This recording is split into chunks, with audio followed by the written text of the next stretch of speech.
Assalamualaikum warahmatullahi wabarakatuh. Nama saya Rania Syatu Syifa. Saya dari MA18B4 ingin menjawab 10 pertanyaan ulangan tengah semester materi Bank Lembaga Keuangan. Pertanyaan pertama, jelaskan pengertian tentang aset berwujud, aset tidak berwujud, dan aset keuangan. Aset berwujud adalah aset tetap yang umurnya lebih dari 1 tahun dan tidak memiliki sifat fisik.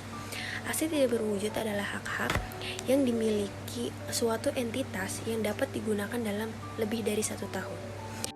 Aset keuangan adalah aset tidak berwujud yang memiliki nilai klaim, kontrak, dan bentuk deposit bank, obligasi, reksadana, dan sertifikat deposit dan saham. 2. Apa hubungan aset keuangan dan aset berwujud? Keduanya adalah arus kas yang dihasilkan di masa yang akan datang. Apa yang diperoleh oleh aset keuangan, itulah yang didapatkan oleh aset berwujud. Maka aset semakin tinggi aset yang dihasilkan oleh aset berwujud, itu pula yang akan didapatkan oleh aset keuangan. Jelaskan klaim yang dimiliki aset keuangan.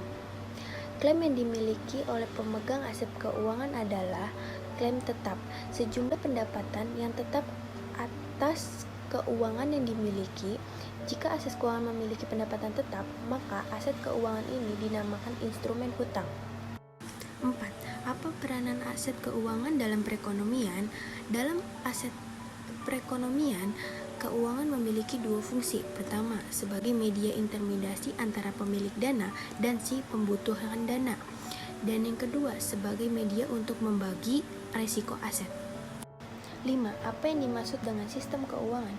Sistem keuangan sendiri adalah suatu sistem yang terdiri dari lembaga keuangan, pasar keuangan, instruktur keuangan, serta perusahaan non-keuangan dan rumah tangga yang saling berinteraksi dalam pendanaan dan penyediaan pembiayaan kebutuhan perekonomian.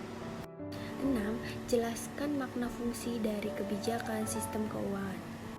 Fungsi-fungsi yang digunakan dalam mengatur sumber dana yang berasal dari masyarakat yang memiliki kelebihan dana, kemudian dialokasikan kepada masyarakat yang membutuhkan, yang disalurkan dalam bentuk kredit, baik konsumsi maupun kredit investasi dan modal usaha juga loh. 7. Jasa apa saja yang dapat ditawarkan oleh lembaga keuangan? Jadi, macam-macam jasa keuangan. Perusahaan menjamin kredit, perusahaan peminjamin instruktur, lembaga penyediaan ekspor Indonesia, perusahaan pembiayaan sekunder perumahan, perusahaan penggadaian, badan penyelenggaraan jaminan sosial, dan lembaga keuangan mikro. Jelaskan faktor-faktor apa saja yang mendorong inovasi keuangan. 1. Besar peningkatan pendapatan masyarakat kelas menengah, keluarga, individu. 2. Pesatnya perkembangan industri dan teknologi. 3. Besarnya dominasi instrumen keuangan. 4. Lembaga keuangan menjual jasa-jasa likuiditas yang unik. Dan yang 5, membuat resiko yang lebih kecil.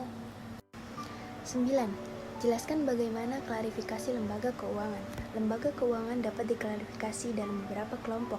Pengelompokan yang paling umum dan mudah dimengerti adalah dengan mengkelompokkan lembaga keuangan berdasarkan kegiatannya, penghimpun dana dari masyarakat secara langsung.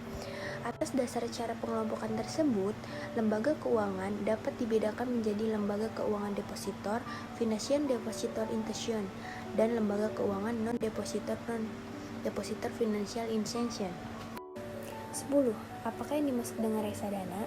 Reksadana adalah wadah dan pola pengelolaan dana atau modal sekumpulan investor untuk berinvestasi dan instrumen-instrumen investasi yang tersedia di pasar modal dengan cara membeli unit penyertaan reksadana. Mungkin cukup sekian yang bisa saya jelaskan.